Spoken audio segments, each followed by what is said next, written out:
Hello नमस्ते सभी साथियों। साइंस एक्सपी चैनल पर सभी साथियों का स्वागत है।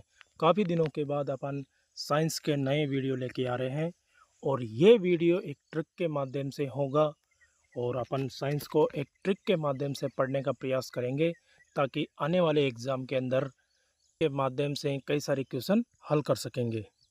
चलिए ये ट्रिक किस प्रकार की होगी। आज का टॉपिक होगा अपना रासायनिक अभिक्रिया पर अपन आज ट्रिक के माध्यम से देखेंगे।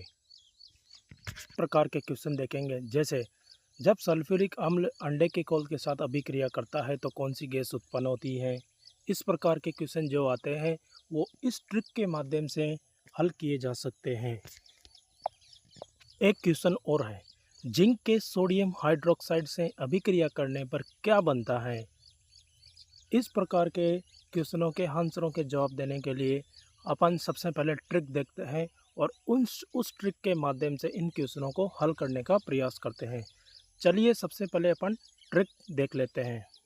रासायनिक अभिक्रिया से हर एग्जाम में एक दो क्वेश्चन बनते हैं और यहाँ से बहुत ही इम्पोर्टेंट क्वेश्चन होते हैं और यहाँ से गलत होने की भी संभावना ज़्यादा रहती है क्योंकि राष्ट्र रखी है जिसके माध्यम से आप कई सारे क्वेश्चन कर सकते हो रासायनिक अभिक्रिया के, जिसके अंदर अम्ल सार धातु अधातु कार्बोनेट इन सारे के मिला के रिएक्शन बनती है उसे आप कर सकते हो। चलिए अपन ट्रिक स्टार्ट करते हैं और आज का अपना जो डेमो क्लास है वो फर्स्ट होगी।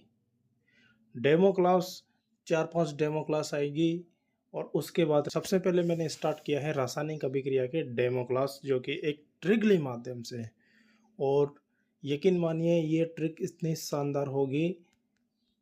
इस ट्रिक के माध्यम से आप रासायनिक अभिक्रिया के लगभग क्वेश्चन सॉल्व कर सकते हैं। वैसे तो रासायनिक विज्ञान में अपवाद बहुत है लेकिन कई हद तक क्वेश्चन आपके सही हो जाएंगे। सबसे पहले ट्रिक देखेंगे अम्ल। अम्ल अम्ल के साथ अपन 3 प्रकार की रिएक्शन करेंगे। पहला धातु, धातु ऑक्साइड और धातु कार्बोनेट। यदि अम्ल के साथ अभिक्रिया अपन धातु की कराते हैं तो उत्पाद में क्या बनेगा, लवण और H2। कोई भी धातु अम्ल और क्षार से रिएक्शन करेगा तो H2 गैस उत्पन्न होगी।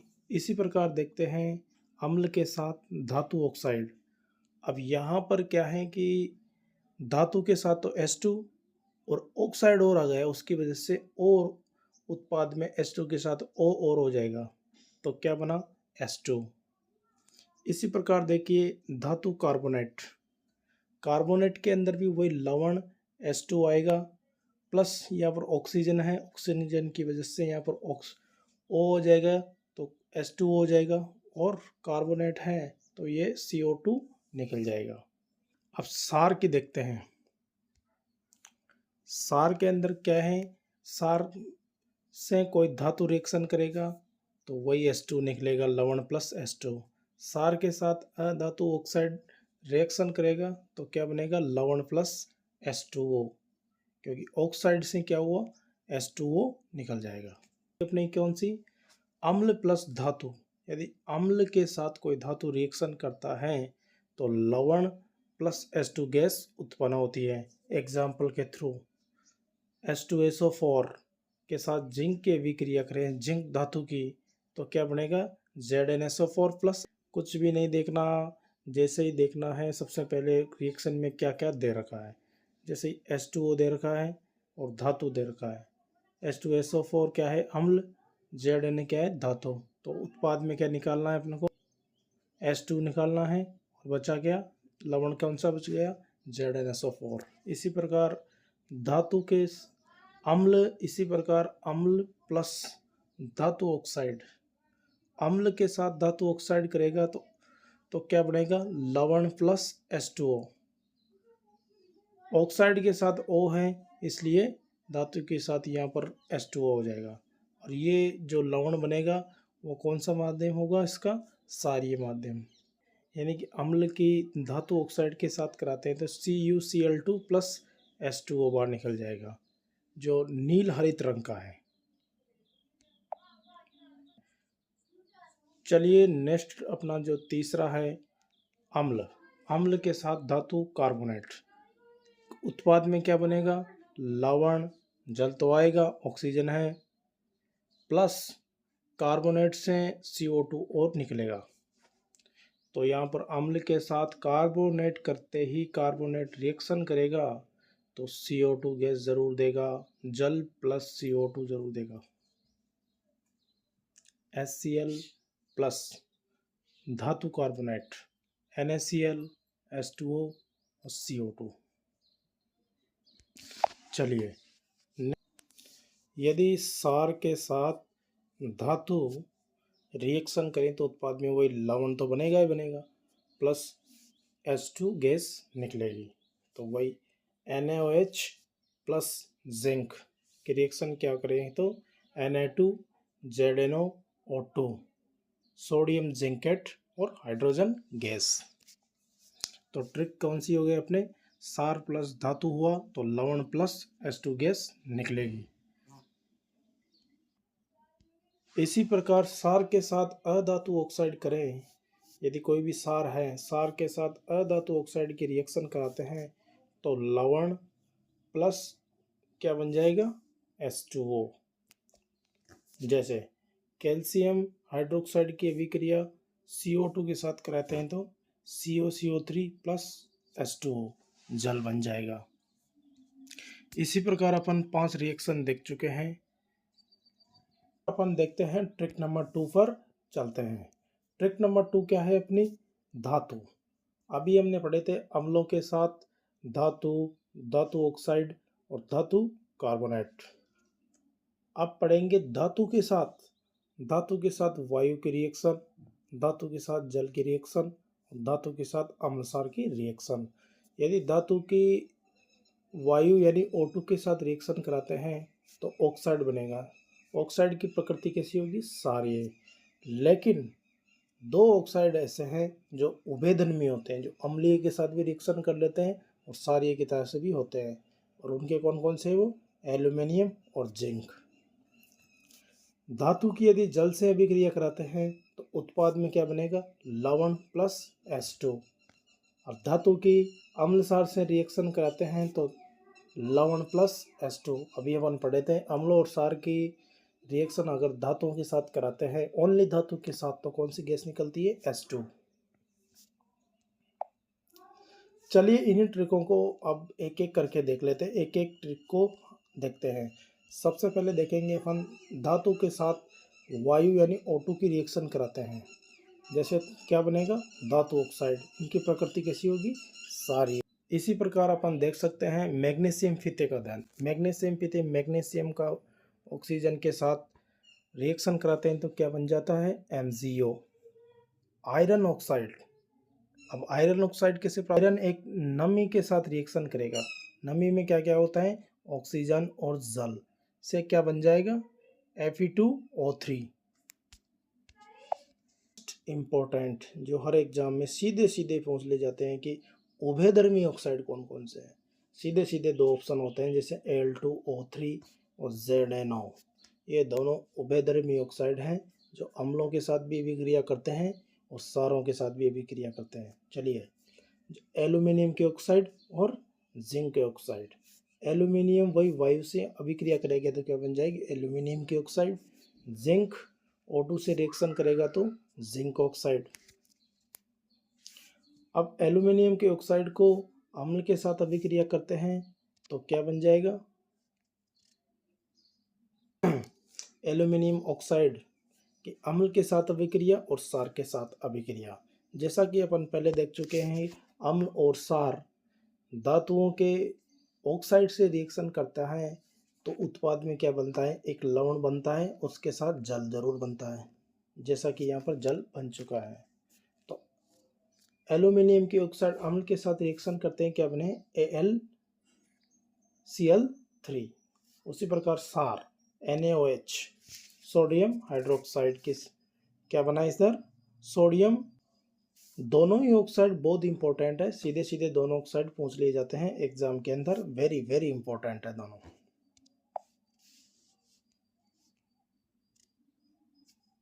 नोट, अधिकांश धातु ऑक्साइड जल में अघुलनशील हैं, मतलब धातु ऑक्साइड को अगर आप जल में घोलते हो तो वो अघुलनशील है, लेकिन कुछ धातु ऑक्साइड जल में घुलकर सार प्रदान करती हैं, जैसे सोडियम और पोटेशियम दोनों जल में घुलनशील है।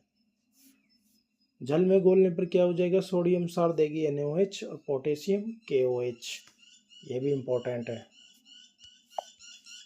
इसी कारण सोडियम और पोटेशियम को केरोसिन के तेल में रखा जाता है। चलिए नेक्स्ट, अब धातुओं को किसके साथ रिएक्शन करेंगे, नंबर 2 पॉइंट, जल के साथ। अभी अपन ऑक्सीजन यानी कि वायु के साथ किए थे, अब धातुओं की रिएक्शन जल के साथ। वही जल के साथ रिएक्शन करेंगे तो क्या उत्पाद में क्या प्राप्त होगा, लवण प्लस H2। यहाँ पर जो लवण बनता है वो धातु हाइड्रोक्साइड बनता है, हाइड्रो ऑक्साइड यानी OH के साथ आता है। चलिए, जैसे सोडियम पोटेशियम धातु है, पोटेशियम की अभिक्रिया जल के साथ कराते हैं तो क्या बन जाएगा, KOH प्लस H2। उसी प्रकार सोडियम की अभिक्रिया जल के साथ कराते हैं तो NaOH प्लस H2। जल के साथ कुछ अभिक्रिया कैसी करती है, कुछ अभिक्रिया कैसे, जल के साथ कुछ धातु तेजी से अभिक्रिया करते हैं और कुछ धातु धीमी गति से करते हैं। जल के साथ तेजी से अभिक्रिया करने वाले दो धातु हैं सोडियम और पोटेशियम, और धीरे गति से करने वाली अभिक्रिया कैल्शियम है। कैल्शियम को जल में डालेंगे तो ये धीरे धीरे अभिक्रिया करेंगे, जैसे calcium Ca plus H2O, CaOH plus H2। जल के साथ धातु अभिक्रिया करेगा तो H2 तो देगा ही देगा। इसी प्रकार जल के साथ जैसे ठंडा जल, गर्म जल और भाप जल, शीतल जल के साथ वही सोडियम पोटेशियम करती है, गर्म जल के साथ मैग्नीशियम अभिक्रिया करती है और भाप के साथ एल्यूमिनियम, आयरन और जिंक अभिक्रिया करती है। जैसे भाप के साथ अपन जिंक Al, एल्यूमिनियम की अभिक्रिया जल से करेंगे तो क्या बन जाएगा, वो Al2O3 प्लस 3H2, ये एल्यूमिनियम के साथ अभिक्रिया बनती है। चलिए, अब जो नेक्स्ट ट्रिक थी अपनी क्या, धातु प्लस अम्लसार। अब धातुओं की रिएक्शन किससे करेंगे, अम्ल और सार से, अम्ल और सार से करेंगे तो उत्पाद में क्या बनेगा, लवण प्लस H2O। धातु की रिएक्शन पहले कराते हैं अम्ल के साथ। वही हम जानते हैं कि अम्ल धातुओं के साथ अभिक्रिया करेगा तो लवण प्लस H2 गैस निकालेगा, तो लवण प्लस H2 गैस निकालेंगे। तो ये एग्जाम्पल ऐसे कैसे एग्ज़ाम में आ जाते हैं, और लास्ट के अंदर दो ही चीज़ें पूछते हैं, या तो गैस कौन सी निकल रही है या उत्पाद क्या बन रहा है। चलिए, इन्हीं ट्रिकों को अपन एक बार और देख लेते हैं। अम्ल के साथ अपन 3 अभिक्रिया करेंगे, धातु ऑक्साइड और धातु कार्बोनेट। अम्ल के साथ धातु आएगा तो लवण प्लस H2O बनेगा। अम्ल के साथ धातु ऑक्साइड, यहाँ पर ऑक्सीजन आ गया तो H2 के एक ऑक्सीजन रख दिया तो H2 बन गया। धातु कार्बोनेट, लवण प्लस H2O प्लस CO2। तो इसी प्रकार आप देख सकते हो इस ट्रिक के अंदर कि H2 कॉमन है तीनों में। क्यों कॉमन है, अम्ल के साथ धातु नाम की कोई चीज़ आएगी तो H2 जरूर देगा, लेकिन यहाँ पर ऑक्सीजन है धातु ऑक्साइड, इसलिए यहाँ पर ऑक्सीजन यहाँ पर आ गया तो H2O बन गया। इसी प्रकार यहाँ पर भी CO3 है कार्बोनेट, इसलिए एक O यहाँ पर आ गया और 2 O यहाँ पर आ गए तो H2O प्लस CO2 हो गए।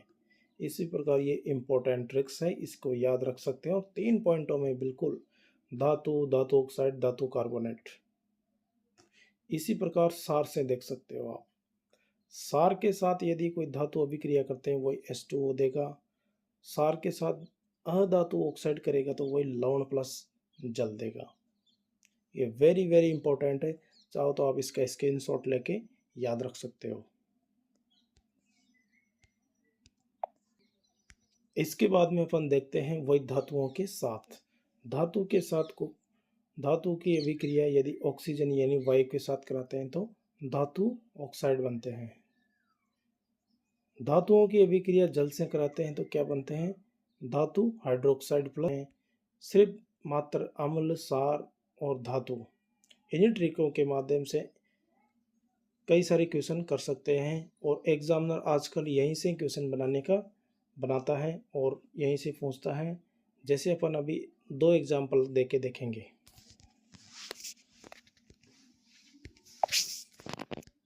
नोट, धातुओं की क्रियाशीलता का क्रम देखिए। ये क्रियाशीलता क्रम विस्थापन अभिक्रिया के अंदर बार बार पहुंचने की संभावना होती है, जिसके अंदर lithium, potassium, sodium, calcium, magnesium, copper, mercury, चांदी, सोना, प्लेटिनियम। तो यहाँ पर कहने का मतलब ये है कि लिथियम की क्रियाशीलता इन सबसे ज़्यादा है। लिथियम इन सब धातु को विस्थापित कर सकती हैं और इनमें से कोई सी भी धातु लिथियम को नहीं कर सकती। ज़्यादा क्रियाशीलता वाली कम क्रियाशीलता को प्रतिस्थापित कर सकती है, विस्थापित कर सकती है। जैसे एग्जाम्पल के थ्रू देखते हैं, CuSa4 + Zn। अब Zn की क्रियाशीलता Cu से ज़्यादा है तो ZnCu को प्रतिस्थापित करके इस प्रकार रिएक्शन बनेगी, जो कि रिएक्शन सही है। ZnSa4 + Cu। अब Cu Zn को विस्थापित नहीं कर सकती, इसलिए रिएक्शन गलत है। चलिए अपन जो फिलहाल रीट के अंदर 2 क्वेश्चन आए हुए हैं ऐसे रिएक्शन वाले, उनको देखते हैं।